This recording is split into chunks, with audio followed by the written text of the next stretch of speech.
I thought I was going to lose you. You didn't. Don't leave. I'm here. Everything you asked for is here. And nobody knows you gave it to me? No one. Good. Tonight, Accra's art world had gathered for one reason: Kwame Badu's paintings. But while everyone wanted to know the man behind the art, Kwame wanted nothing more than to disappear. The painting was worth $3 million. But when Nana looked at the signature in the bottom corner, her hands began to shake, because the artist who had supposedly painted it was standing behind her, very much alive. Nana. She turned slowly. Kwame stood in the doorway of the private gallery, his face expressionless. Behind him, 2 security guards lay unconscious on the floor. He looked at the painting, then back at her. You told me this painting was going to a museum. Nana couldn't speak. Kwame walked closer. Who did you sell it to? She swallowed. I can explain. No. His voice was quiet, almost frighteningly quiet. You've been explaining things to me for 6 months.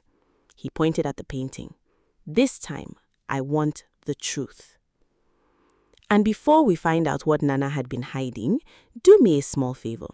If you enjoy African stories filled with romance, mystery, betrayal, and twists you don't see coming, subscribe. Because this story doesn't begin with a painting. It begins with a murder.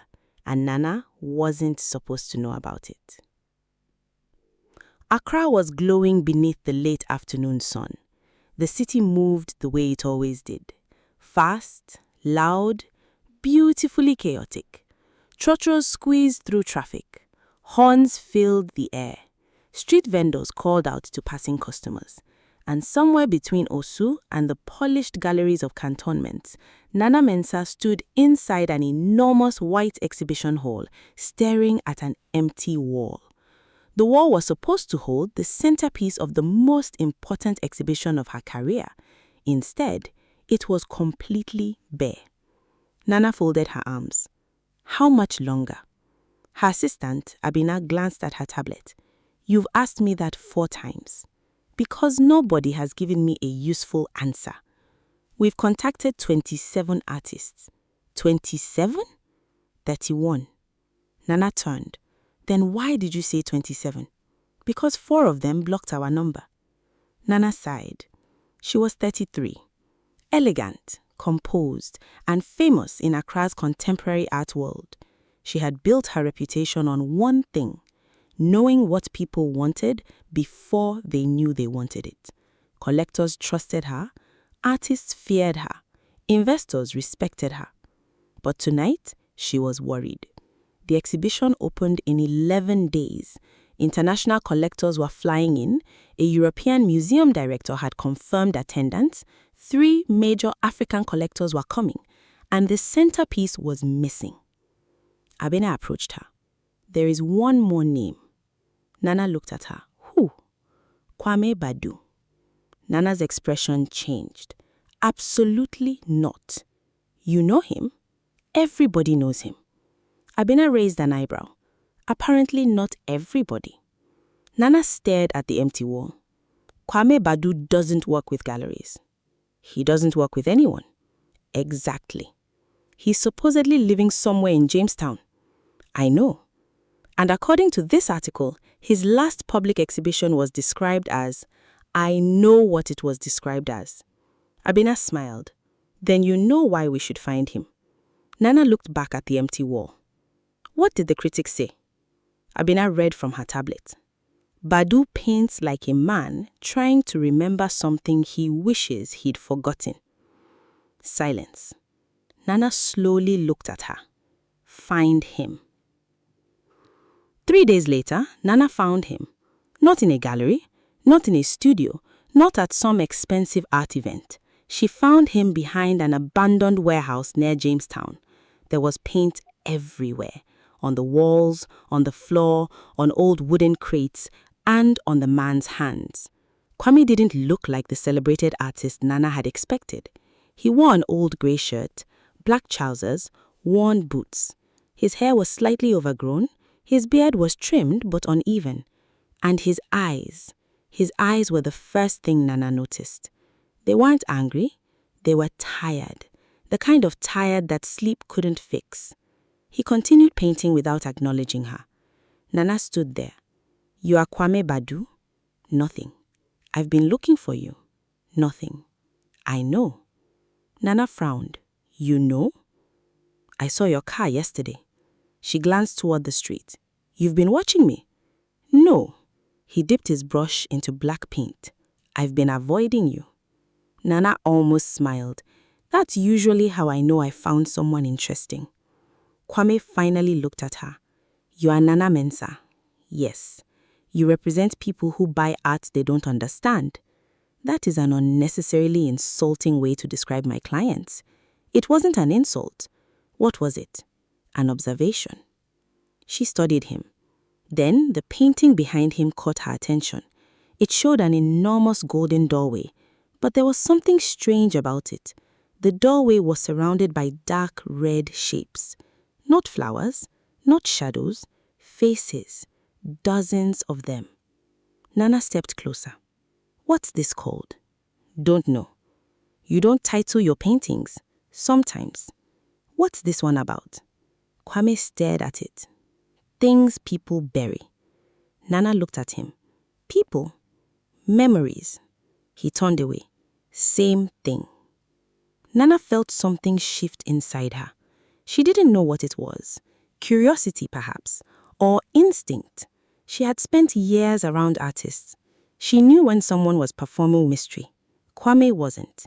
His darkness wasn't a marketing strategy. It was personal. "How much?" He looked at her. "For the painting?" "For the contract." "No."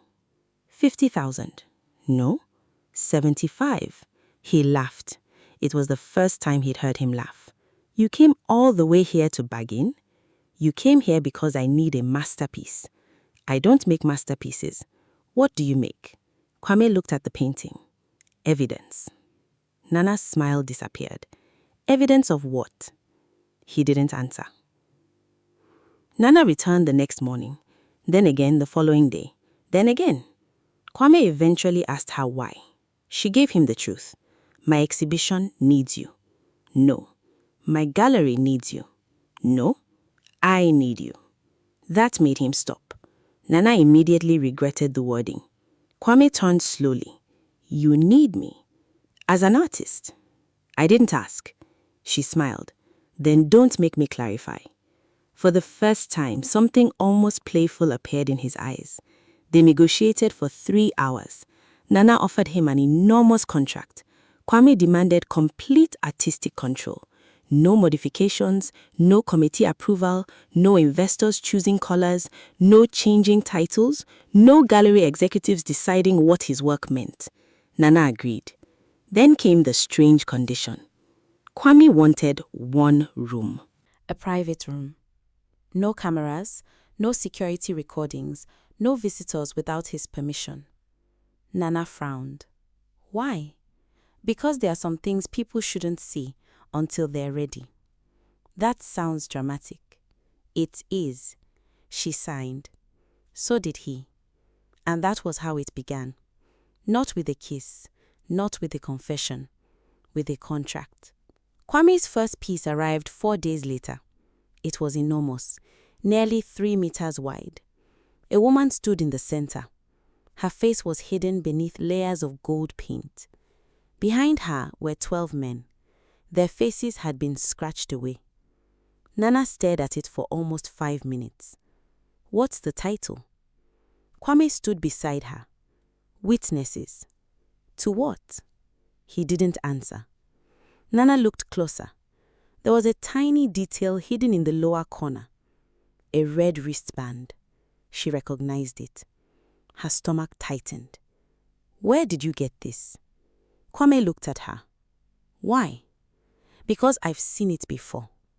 Where? Nana didn't answer. Because suddenly she remembered. 4 years earlier, a charity gala. A wealthy businessman named Kofi Ama, a man who had been photographed everywhere with a distinctive red leather wristband. Nana had met him twice. He was one of Ghana's most influential private art collectors and one of Nana's gallery's biggest clients. Kwame noticed her expression. "You know him?" It wasn't a question. Nana turned away. Lots of people wear red bracelets. Not that one. She looked at him. "How do you know?" "Because my brother wore one."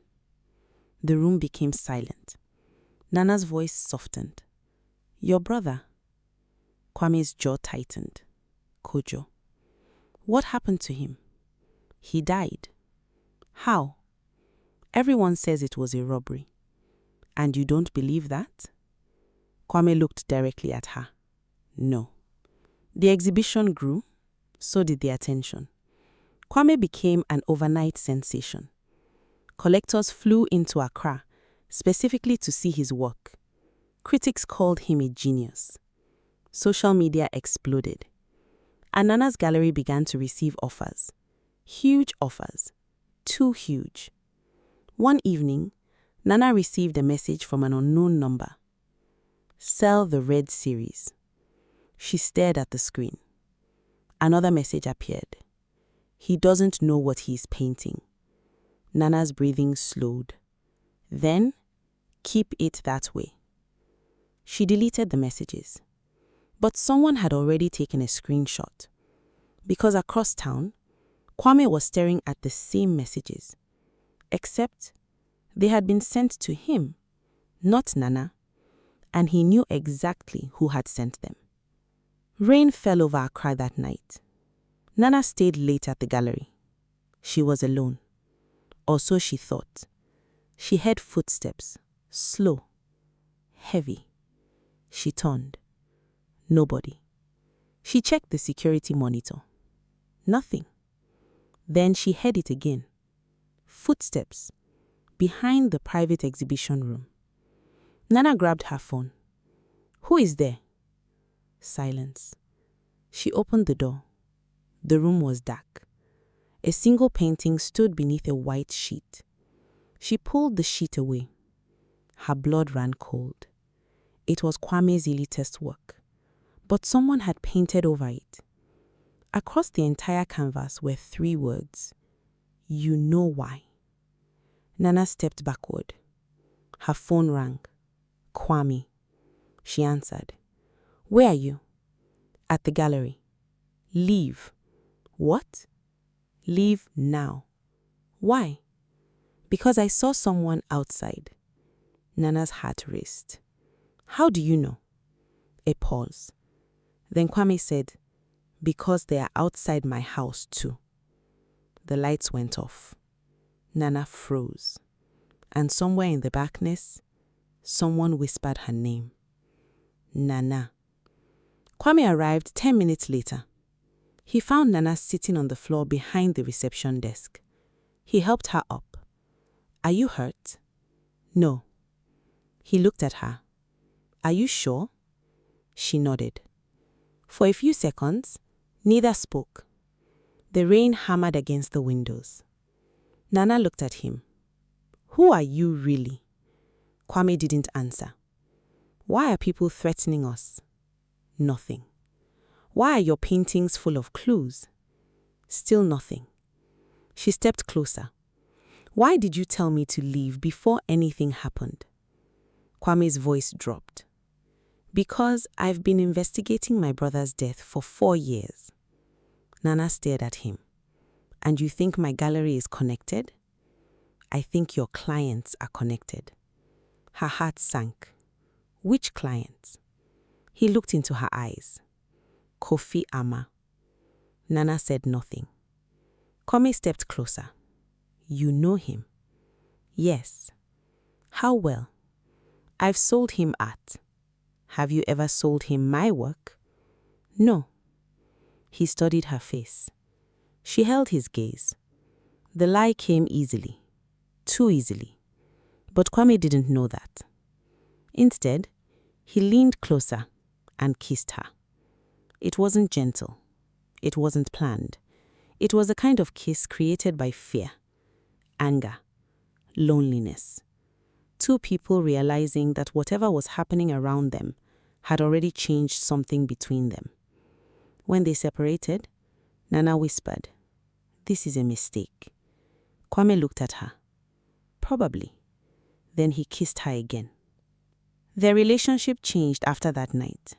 Slowly, quietly.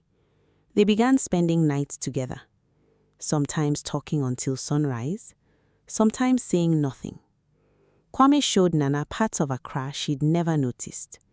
The hidden murals, the old colonial buildings, the fishermen who walked before dawn, the walls carrying stories nobody had bothered to preserve. Nana introduced him to another world: museums, collectors, international curators, private exhibitions. They balanced each other. But something remained between them: a locked door. Kwame's past and Nana's secret.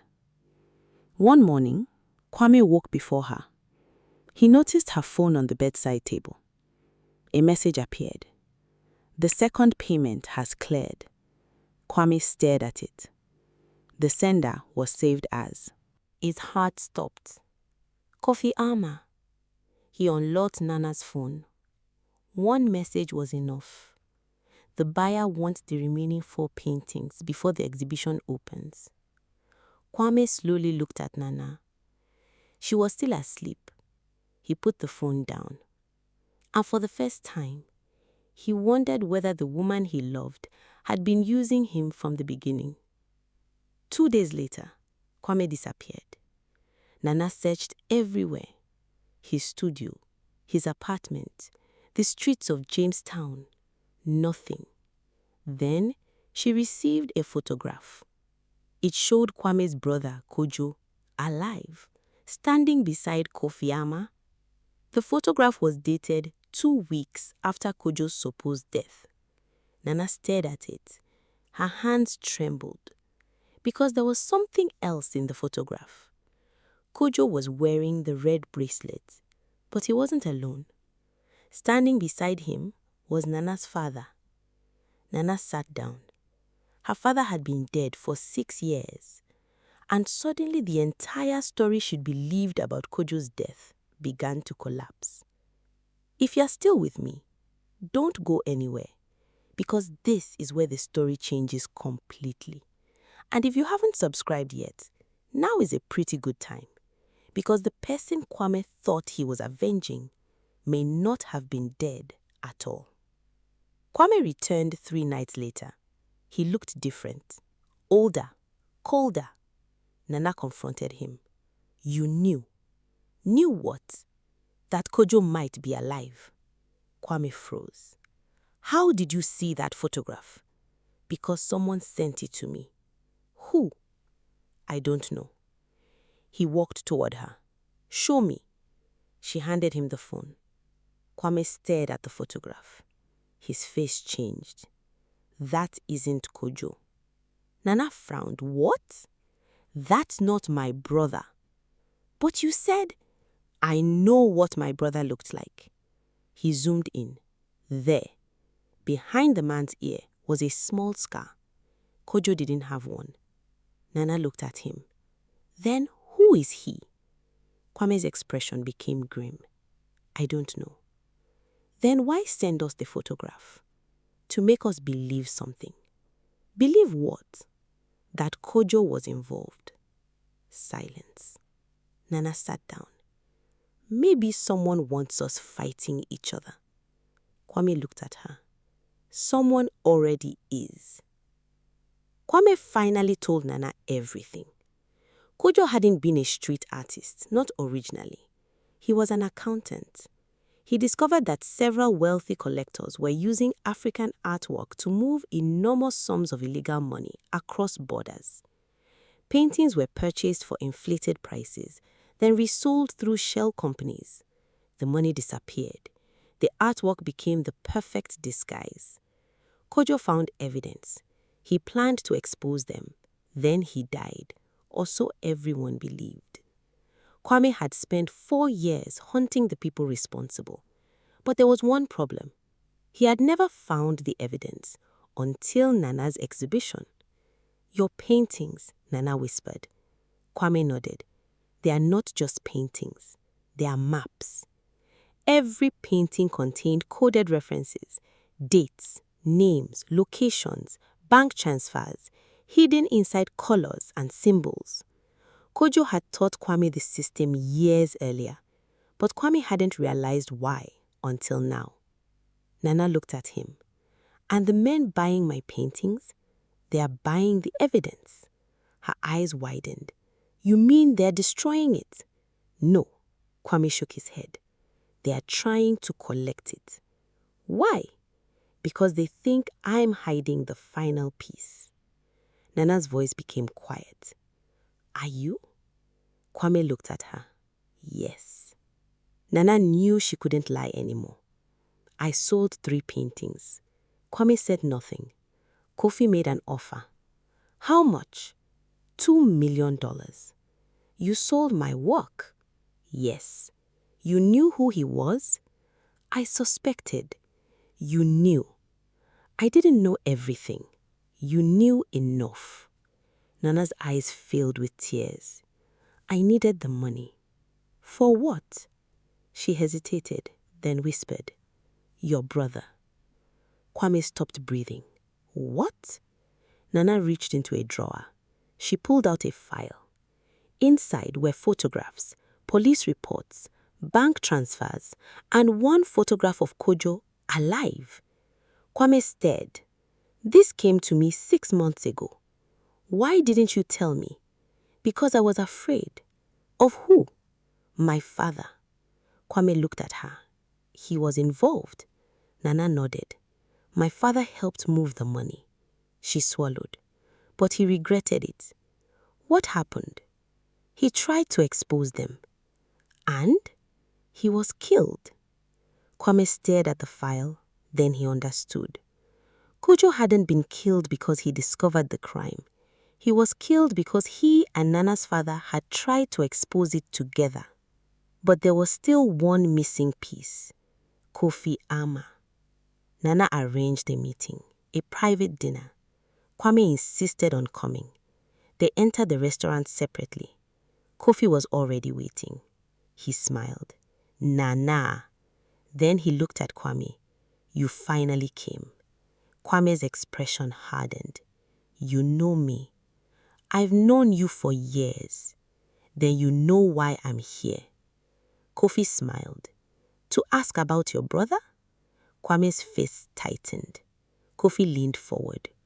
"Your brother didn't die because of us." Kwame froze. "What?" "He died because he betrayed us." Nana stared at him. "That's a lie." Kofi looked at her. "Your father told you that?" "Yes." Kofi laughed. "Your father lied to you too." He pulled out an envelope. Inside was a letter. Kojo's handwriting. Kwame read it, then stopped. The letter contained one sentence. "If anything happened to me, don't trust Kwame." Kwame's face went blank. Nana looked at him. "Why would your brother write that?" Kwame didn't answer. Because suddenly, he remembered. The night before Kojo disappeared, they had argued.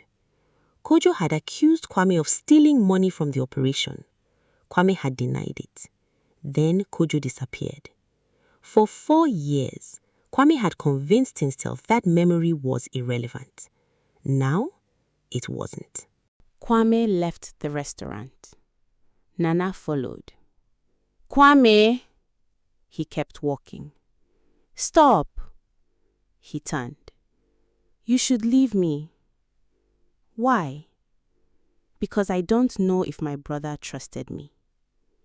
"You didn't kill him." "How do you know?" "Because I know you." Kwame laughed bitterly. "No, Nana." He stepped closer. "You know the version of me I allowed you to see." She stared at him. "I have secrets too." "So do I." "What are you hiding?" Kwame looked away. "I wasn't just looking for Kojo." What were you doing? I was helping him. With the money? Yes. Nana froze. I helped him move some of it. Why? To expose the people behind it. And where did the money go? Kwame looked at her. Some of it disappeared. Nana understood. You stole it. I don't know. You don't know? I woke up one morning with blood on my shirt. Nana's face went pale, and no memory of the night before. That was the secret Kwame had carried for 4 years. He had feared that he wasn't merely hunting his brother's killers. He might have been one of them. The exhibition opened. Hundreds of people arrived. Cameras flashed. Champagne flowed. Collectors whispered. And behind the walls, the final painting waited. Nana had kept Kwame's private room exactly as promised. No cameras, no security, no guests. Only one painting, the largest one. Kwame called it the last witness. Nana entered first. She stared at it. Then she understood. The painting contained every major figure. Kofi, Nana's father, Kojo, Kwame, and herself. But one face had been painted completely black. Nana stepped closer. Who is that? Kwame entered behind her. I don't know. A noise came from the hallway. They turned. Kofi stood there with 6 armed men. You should have left the painting alone. Nana stepped backward. Kofi smiled. You two were supposed to fall in love. Kwame stared at him. What? Kofi's smile widened. We needed you emotionally compromised. Nana looked at him. You planned this. Not all of it. He looked at Nana. Your father did the first part. Nana's face collapsed. My father? He knew you would find Kwame. Kofi turned toward Kwame. And he knew you would paint exactly what we needed. Kwame stared at the painting. Suddenly, everything made sense. The contract, the exhibition, the buyers, the pressure. Nana hadn't discovered Kwame by accident. She had been guided to him. But there was one thing Kofi hadn't anticipated. Nana had fallen in love with him. Kofi demanded the painting. Kwame refused. One of the men raised a gun. Nana stepped between them. Wait. Kofi laughed. Still protecting him? Nana looked at him. No. She pointed toward the painting. I'm protecting you. Kofi frowned. What? Nana smiled. For the first time that night, she looked completely calm. You made one mistake. What mistake? You assumed the painting was the evidence. Kwame looked at her. Nana continued. It isn't. Kofi's smile disappeared. The evidence was never inside the painting. She tapped her chest. It's inside me. Kofi stared. Nana had spent 6 months memorizing every symbol, every name, every transaction, every location. She had photographed everything and sent copies to 3 journalists. If she didn't contact them within 10 minutes, the entire archive would become public. Kofi's face hardened. You're bluffing. Nana smiled. Then shoot me. Silence. Kofi didn't move because he couldn't. The moment Nana died, everything would be released. Then Kwame smiled, and Kofi realized something worse. Kwame had known too. The two lovers had been playing him. The lights suddenly came on. Police sirens screamed outside. The armed men panicked. Kofi grabbed Nana. Kwame attacked him. The room exploded into chaos. Glass shattered. Paintings fell. People screamed outside. One gunshot echoed through the gallery. Then, silence. Kwame stood frozen. Blood spread across his shirt. Nana screamed, "Kwame!" He fell. She caught him. "No." His eyes opened. "I'm okay." She looked down. The blood wasn't his. Kofi lay behind him, wounded, alive. Police stormed the room. Kofi was arrested, but before they took him away, he looked at Kwame. "You still don't remember." Kwame stared. "Remember what?" Kofi smiled. "Your brother survived. Then he was gone." 3 weeks later, Nana stood beside Kwame at an old cemetery. They had come to visit Kojo's grave, but the grave wasn't real. The records had been fabricated. Kojo had never been buried there. Kwame stood silently. Then his phone rang. Unknown number. He answered. Nobody spoke. Then a familiar voice whispered, "Little brother." Kwame froze. Nana looked at him. "Kojo?" The line went dead. A message arrived. One photograph. A man standing on a beach. Older, thinner, alive. Kojo. And beneath the photograph were 4 words.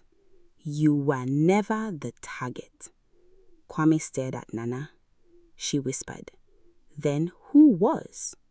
He looked toward the horizon, and for the first time, he smiled. "That's what we're going to find out." 6 months later, Nana's exhibition reopened. But this time, there were no private buyers, no secret collectors, no hidden rooms. Every painting was displayed publicly. The entire financial conspiracy had been exposed. Kofi Ama was facing trial. Several international collectors had been arrested, and Nana's father's involvement had finally become public. But the biggest mystery remained unanswered. Kojo was still missing. Kwame continued painting. Only now, he painted differently.